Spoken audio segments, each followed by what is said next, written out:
The Night I Met Tommy Taffy, created by Elias_Witherow, July 24th, 1987. Shit, we got a 911 call over on Tenor Street, my partner Henry said, leaning across the driver's seat and opening my door. I steadied the 2 coffees in my hands and ducked down, sliding behind the wheel. I passed a steaming cup to him and sighed heavily. Great. And here I was hoping we'd have a quiet night. What are we walking into?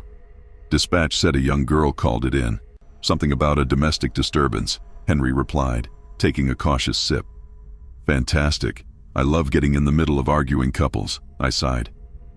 I placed my own cup in the holder and flicked on our lights, pulling out of the gas station and roared down the highway.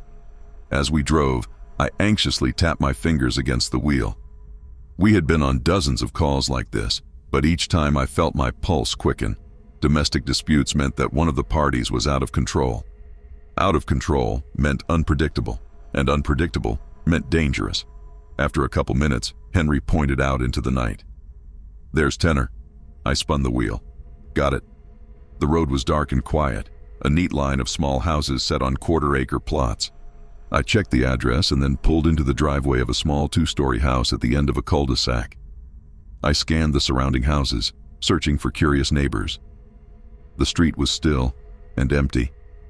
I got out of our cruiser, the warm night air caressing my face, and adjusted my hat.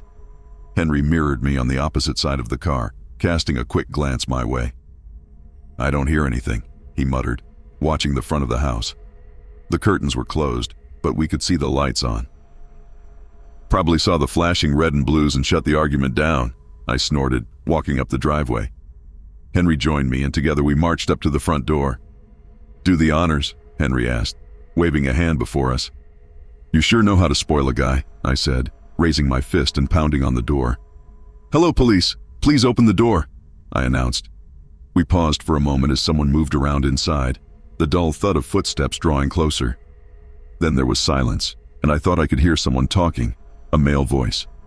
Police, please open the door, I repeated, rapping my knuckles on the wood.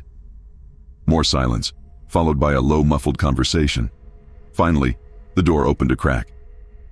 A woman peeked out at us, her face flush. Henry tipped his hat. Evening, ma'am. We've had complaints about a domestic dispute. Could you please open the door?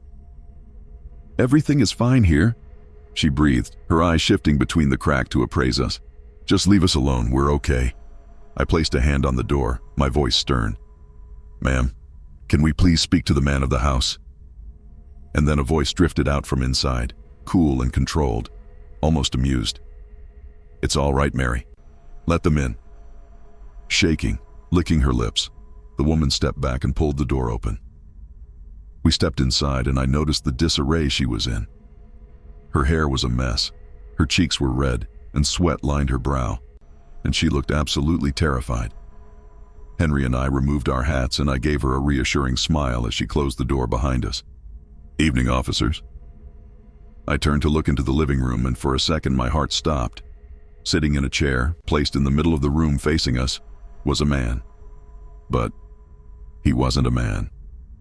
His features were off, almost alien.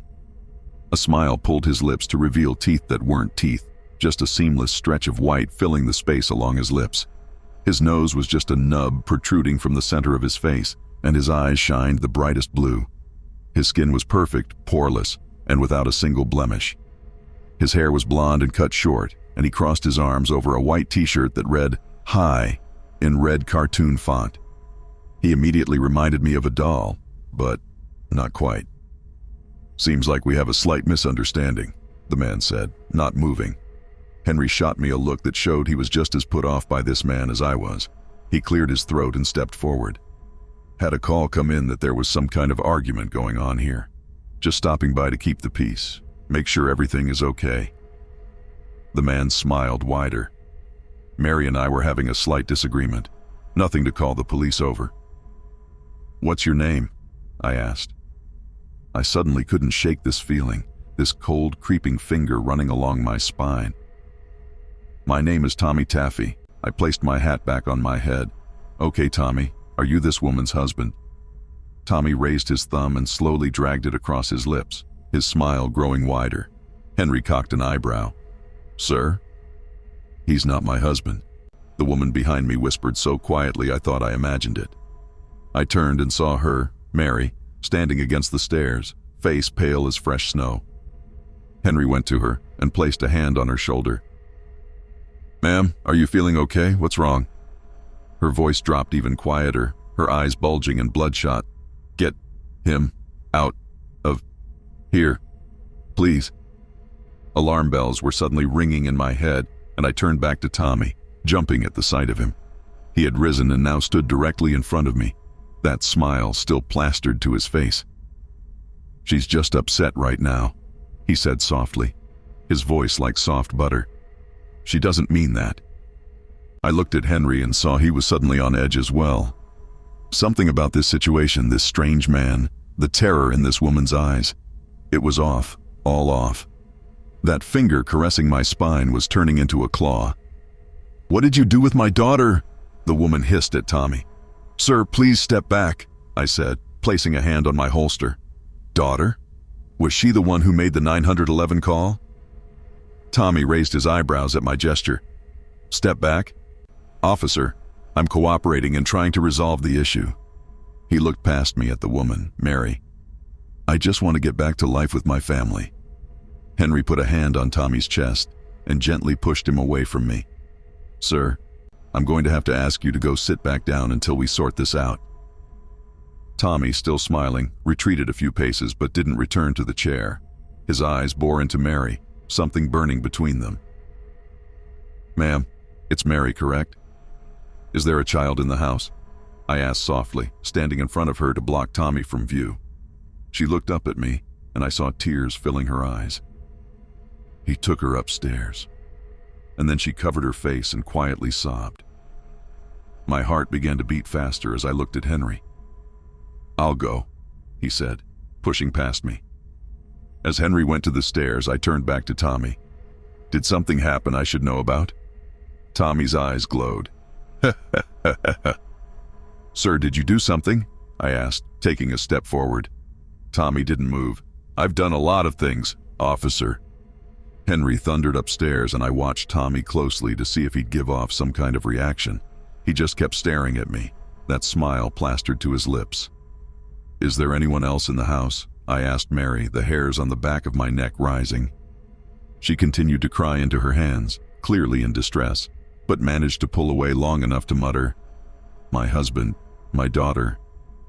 "I'm your husband," Tommy said, shaking his head, grinning. He shrugged and tipped me a wink. "She gets a little loopy when she's upset. You know how women are." Suddenly, Mary clenched her fists and began to scream right at Tommy. "What did you do to Michael? Where's Lily? What did you do to them?" I jumped at her sudden outburst, heart racing, trying my best to piece together just what exactly was going on here. Before I could say anything else, I heard Henry cry out from upstairs. "Jesus fucking Christ, what the fuck? What the fuck?" I released the strap on my holster, fingers sliding around the grip of my service pistol.